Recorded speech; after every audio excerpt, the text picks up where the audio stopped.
Hopping right into the first hand, we're going to look down at 7-8 of hearts in the hijack, and we're going to go ahead and bump it to 60, and we're going to get 3 callers, which is going to bring a flop of 2, 5, 6, 2 hearts, and a spade. For the first hand at high stakes, we're going to go ahead and crush this flop with an open-ended straight draw and a flush draw.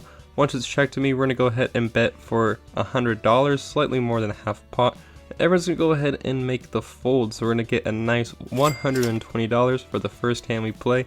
Not too bad of a start. Now it's time to get into a dicey situation here. After taking down the first pot of the day, we're going to be dealt Allen Jackson in the low jack and make it 60. The cutoff is going to go ahead and make the call, and the button is going to take some thought and go ahead and 3-bet the 260. And we're going to go ahead and go 3 ways the flop with over $730 in the middle. The flop is going to come out 8, 9, 10, all spades. So we have a straight flush draw, and I'm going to go ahead and check it over to the button, and he's going to go ahead and bet out for 270. Now with my straight flush draw, of course I'm going to go nowhere, and I elect to call. Then a brick 2 of hearts is going to come on the turn. I of course am going to go ahead and check as we don't get any more equity, and he's going to go ahead and bet for $975. Now I guess you could go ahead and make an argument, but I don't want to wager most of my stack on a draw and elect to go ahead and fold. What would you have done here? After losing a good chunk of my stack, I looked to turn things around with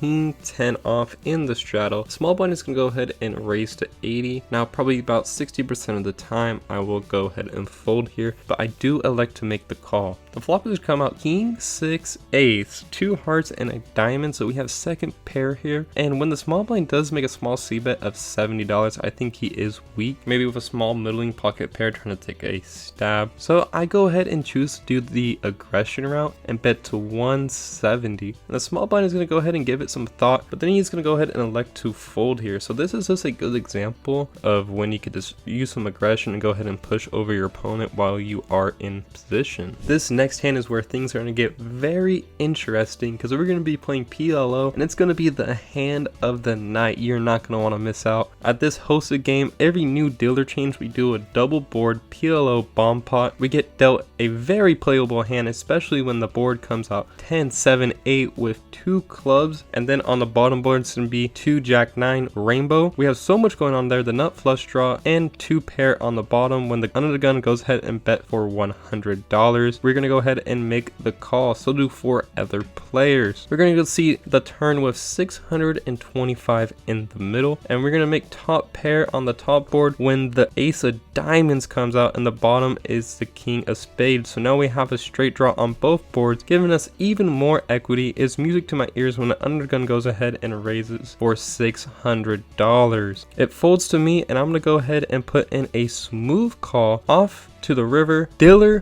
please one time. The dealer turns and burns and puts out the 4 of clubs. Let's go. And the queen of diamonds on the bottom. So we have the nut flush on the top and 2 pair on the bottom, which I don't think is going to be good here a decent chunk of the time. The undergun is going to go ahead and check to me. So now there is a lot of things we could do here. We do probably want to go ahead and donk bet into this, because we do have the top locked up. Now it is a matter of trying to get the bottom board as well, and if we do price him out, he will fold. I'm gonna go ahead and bet for $1,000, trying to make it look very valuably print, screaming for a call relative to the size of the pot. If he makes the call, it's gonna be the biggest pot of my life, and he's gonna tank for over 4 minutes. Finally, his decision is made and he folds. We make over $1,100 off this hand alone, 50% of what I make in 2 weeks at my job. Back to regular normal poker, we are gonna look down at pocket queens. This hand could change the entire session. Let me tell you, this is the craziest ending to a hand I've ever seen. I raise up to 120 and we get 3 callers. The flop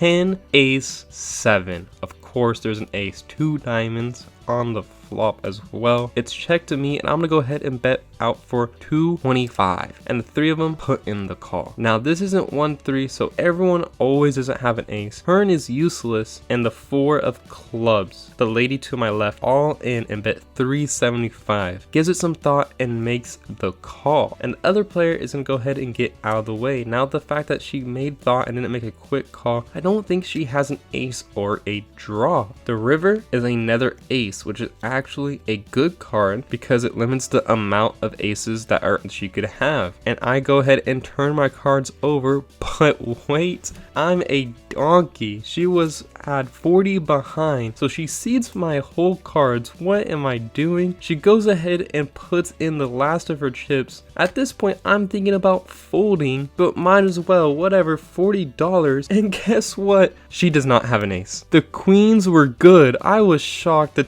table was shocked. She said she has jack, so I guess we could say it was a cooler, but the table gets a good laugh out of it, and it's props to her for going ahead and betting the $40 after she's seen my cards. Gotta give it to her. She almost had me fooled, but I figured I've already come so much with over 1,100 in the middle, I couldn't fold for $40. Now we look down at the best hand in poker, pocket rockets. Let's go. I'm gonna go ahead and try and bet for 100, but I didn't announce it. Call me a donkey. So it's only gonna be $20, and the entire table is gonna go ahead and limp in. Great. The worst thing possible. Instead of isolating, I get the entire group. Now I'm gonna go ahead and bet $150 when the flop comes out to 7 king rainbow. So not the best thing in the world because there is so many pocket pairs like pocket deuces, pocket sevens that could have gone ahead and limped in. The small blind is gonna go ahead and make the quick call. Now the turn is gonna bring in the 8 of spades. And the small blind is gonna go ahead and make a quick check once again. Now we're gonna lose to 7-8 suited and maybe a king 8 suited who defended his small blind. Although I think it is more likely to have a stronger king, so I'm gonna go ahead and bet for 225. And he is going to make the call as well. The river is a jack of diamonds, and he's going to go ahead and check to me. So what could he have here in the small blind? That would call 2 streaks. I think he's definitely going to be having a set or a king, and that is what I put him on. So when he does have a strong king and that jack comes on, it is a very this defendable hand in the small blind with a limp, especially if it is offsuit. And then I don't want to go ahead and bet here and get check raised because I'm going to go ahead and have to fold. So I'm going to go ahead and put in the check, and he's gonna roll over king jack, so he spiked it on the river. So thankfully slowed down and only lost 425 on that